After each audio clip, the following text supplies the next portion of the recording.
بلکہ رجب کا چاند طلوع ہوتے ہی یہ دعا مانگا کرتے تھے میرے اور آپ کے آقا و مولا کہ اللہ ہمیں شعبان تک اور پھر رمضان المبارک تک پہنچا دے۔ اس مہینے کا آنے والے موسم نور کا استقبال کرنا، اس کے شوق میں بے تابیوں کا اظہار کرنا، یہ اللہ جل شانہ کے ساتھ محبت کی علامت ہے۔ شعبان المعظم کے دن گن گن کے گزارے جائیں کہ اتنے دن رہ گئے ہیں رمضان المبارک میں، اب اتنے دن رہ گئے ہیں رمضان المبارک میں۔ انسانی ذہن میں یہ سوال پیدا ہو سکتا ہے کہ متعینہ وقت پر تو اس مہینے نے آنا ہی ہے، اور اگر زندگی موجود رہی تو اس کو پا ہی لیں گے، تو اس شدت سے انتظار کرنے کا کیا مطلب؟ تو اس کا جواب یہ ہے، بیرون ملک سے کسی کے بزرگ نے، والد نے یا کسی کے بیٹے نے آنا ہو تو وہ 2 ماہ قبل ہی آنکھیں فرش راہ کیے ہوتے ہیں اور گن گن کے دن گزار رہے ہوتے ہیں، اور جو ہی لمحے قریب آتے ہیں تو پھر گھڑیاں اور ساعتیں بھی گنی جاتی ہیں۔ بار بار گھڑی دیکھتے ہیں، ابھی تک پہنچے نہیں، جبکہ یہ طے ہے کہ 5:02 پہ فلائٹ اترے گی۔ تو بار بار گھڑی دیکھنے کا مطلب لاہور سے 2 گھنٹے یہاں گجرانوالہ میں پہنچتے ہوئے لگیں گے، لیکن ہر 10 منٹ کے بعد کہ ذرا پتہ کرو کہاں تک پہنچے ہیں۔ کیا مطلب اس کا؟ مطلب اس کا یہ ہے کہ جب سینے میں کسی کا انتظار رکھا ہوا ہو تو پھر بے تابیاں، بے چینیاں، اضطراب موجود ہوتا ہے۔ ہم دنیا کے لوگوں کے ساتھ جو ربط و رشتہ رکھتے ہیں اس کے مطابق ان کا انتظار ہوتا ہے۔ کچھ آنے والے ایسے بھی ہوتے ہیں جنہوں نے ہمیں بتایا ہوتا ہے کہ فلاں دن ہم پہنچیں گے، اور وہ دروازے پہ دستک دے رہے ہوتے ہیں اور ہم سو کے اٹھ رہے ہوتے ہیں، اور اچانک جب پتہ چلتا ہے کہ فلاں باہر دروازے پہ دستک دے رہے ہیں تو ہم استقبال تو کر رہے ہوتے ہیں، لیکن ہمارے ذہن میں یہ بھی ہوتا ہے وہ میں بھول گیا، تو اب تو یہ کام بھی میرے ذمے ہے تو مجھے یاد آ گیا ہوتا۔ تو جن لوگوں کے لیے دل میں محبتوں کی جگہ ہو تو ان کے لیے پھر سارے کام مؤخر کر کے ان کے استقبال کیے جاتے ہیں۔ یہ مہینہ اللہ کی رحمتوں کا موسم بہار ہے، چھم چھم رحمتیں برستی ہیں، انوار اترتے ہیں، گناہگاروں کو آتش دوزخ سے نجات بخش دی جاتی ہے۔ تو اس کا استقبال کرنا، اس کے لیے انتظار کرنا، گن گن کے دن گزارنا، لمحے اور ساعتیں بسر کرتے ہوئے بار بار ماہ سیام کا ذکر کرنا، اس مہینے کے ساتھ محبت کی دلیل ہے، اور اس مہینے کے ساتھ محبت اللہ سے محبت کی دلیل ہے۔ اس لیے اس مہینے کا استقبال کرنا، اس کے لیے تیاری کرنا، اپنے گھر کو صاف کرنا، اس کے لیے اپنی اولاد کے دل میں شوق پیدا کرنا اور ماحول پہلے پیدا کرنے کی کوشش کرنا، تاکہ جو ہی یہ ماہ جلوہ گر ہو تو روزہ رکھنے کا مزاج پیدا ہو چکا ہو، تلاوت کلام مجید کا مزاج پیدا ہو چکا ہو، دیگر نوافل اور اچھے اعمال بجا لانے کی عادت پڑ چکی ہو۔ تو شعبان میں ہی اس کی تیاری ہوتی ہے تاکہ رمضان المبارک آتے ہی ہم پوری طرح سے مستعد اور فعال ہو کر کے اس مہینے کی برکتوں کو سمیٹ لیں۔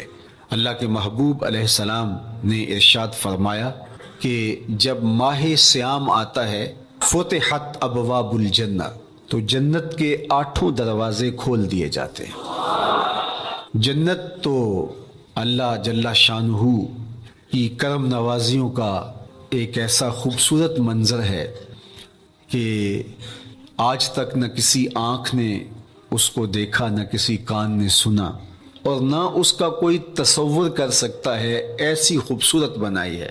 وہاں کی ہوائیں جب چلتی ہیں تو گرد نہیں اڑتا، کستوری اڑتی ہے۔ وہاں دودھ کی، شہد کی، مائے معین، کوثر، سلسبیل کی نہریں بہتی ہیں، موتی زمرد کے محلات بنے ہوئے ہیں۔ وہ خوبصورت محل اور وہ خوبصورت جنت کا ماحول، لیکن اس کے باوجود اس خوبصورت جنت کو، مرصع جنت کو نظیف ترین بقعۂ رحمت کو 11 ماہ تک رنگ و روغن کیا جاتا ہے رمضان المبارک کے استقبال کے لیے، اور جب یہ مہینہ آتا ہے تو اس کے دروازے کھول دیے جاتے ہیں، اور جنت کے 8 دروازوں میں سے ایک دروازے کا نام باب الریان رکھا گیا ہے، جو صرف روزہ داروں کے اعزاز و تکریم کے لیے ہے۔ روزہ دار اس دروازے سے گزر کے جنت جاتے ہیں۔ تو آپ اندازہ کیجئے کہ اللہ نے اس ماہ مبارک کو کیا عزت دی ہے، کیا پروٹوکول دیا ہے، کیا تکریم بخشی ہے کہ نبیوں کا امام، امام المرسلین، خاتم الانبیاء، محبوب خدا اس مہینے کے لیے منتظر رہتے کہ یہ مہینہ آنے والا ہے، یہ مہینہ آنے والا ہے۔ حضرت سیدنا سلمان فارسی رضی اللہ تعالی عنہ فرماتے ہیں کہ شعبان کی آخری تاریخ کو حضور نے ایک خطبہ ارشاد کیا۔ بعض علماء نے کہا کہ یہ شعبان کا آخری جمعہ تھا، یا ہو سکتا ہے کہ آخری جمعہ 29 شعبان کو ہی ہو۔ تو رمضان المبارک سے قبل حضور نے یہ خطبہ ارشاد کیا، جو مختلف کتب احادیث میں موجود ہے۔ یا ایھا الناس، اے لوگو، قد اظلکم شہر عظیم، اللہ نے تمہارے اوپر ایک بہت پاکیزہ، پر نور، عالی مرتبت مہینہ سایہ فگن کر دیا ہے۔ شہر فیہ لیلۃ خیر من الف شہر، اس مہینے میں ایک ایسی رات ہے جو 1000 مہینے سے بہتر ہے۔ جعل اللہ صیامہ فریدہ و قیام لیلۃ تطوع، اس مہینے کے دن کے روزے فرض قرار دیے گئے اور راتوں کا قیام نفل بنایا گیا۔ تراویح کی صورت کے اندر راتوں کے قیام کا ماحول پیدا ہوتا ہے، صلاۃ اللیل پڑھی جاتی ہے، نوافل پڑھے جاتے ہیں کثرت کے ساتھ۔ یہ اس مہینے کی شانیں ہیں، یہ اس مہینے کی رونقیں ہیں۔ اس مہینے میں اللہ تعالیٰ نے خاص کرم نوازیاں عطا کی ہیں اہل ایمان کو۔ وَمَن تَقَرَّبَ فِيهِ بِخَصْلَةٍ مِّنَ الْخَيْرِ كَانَ كَمَنْ أَدَّى فَرِيضَةً فِيمَا سَوَاهُ، ایک نفل کا ثواب ایک فرض کے برابر اس مہینے میں کر دیا جاتا ہے۔ وَمَنْ أَدَّى فَرِيضَةً كَانَ كَمَنْ أَدَّى 70 فَرِيضَةً فِيمَا سَوَاهُ، اور اگر کوئی ایک فرض ادا کرتا ہے تو اس کو 70 فرائض کا ثواب ملتا ہے۔ اس قدر نیکیوں کا اجر بڑھا دیا جاتا ہے، ان کی قیمت بڑھا دی جاتی ہے اس مہینے میں۔ اور پھر ارشاد فرمایا وَهُوَ شَهْرُ الصَّبْرِ، یہ صبر کا مہینہ ہے۔ ہونے کے باوجود بھی انسان تناول نہیں کرتا، ٹھنڈا میٹھا مشروب میسر ہے اور زبان کانٹا بن گئی، حلق خشک ہو گیا، لیکن اس کے باوجود بھی ایک گھونٹ حلق سے نیچے اتارنے کا روادار نہیں ہوتا۔ وضو کرتے بھی احتیاط کرتا ہے کوئی قطرہ آب حلق سے نیچے نہ ٹپک جائے۔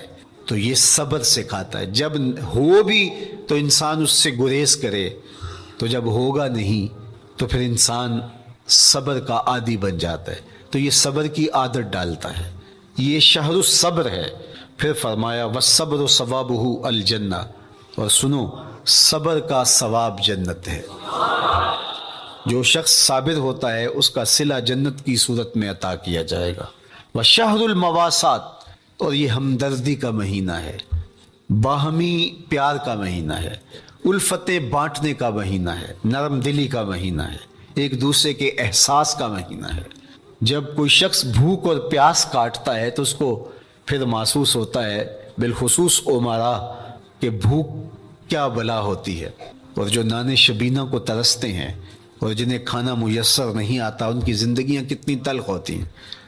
تو بھوک اور پیاس احساس پیدا کرتی ہے ان لوگوں کا کہ جو اللہ کی دی ہوئی نعمتوں سے محروم ہیں۔ تو اس لیے یہ ایک قسم کا رحم دلی کا مہینہ ہے، پیار بانٹنے کا مہینہ ہے، یہ الفتیں تقسیم کرنے کا مہینہ ہے۔ وَشَهْرٌ يُزَادُ فِيهِ رِزْقُ الْمُؤْمِنِ، تو یہ ایسا مبارک مہینہ ہے جس میں مومن کا رزق بڑھا دیا جاتا ہے۔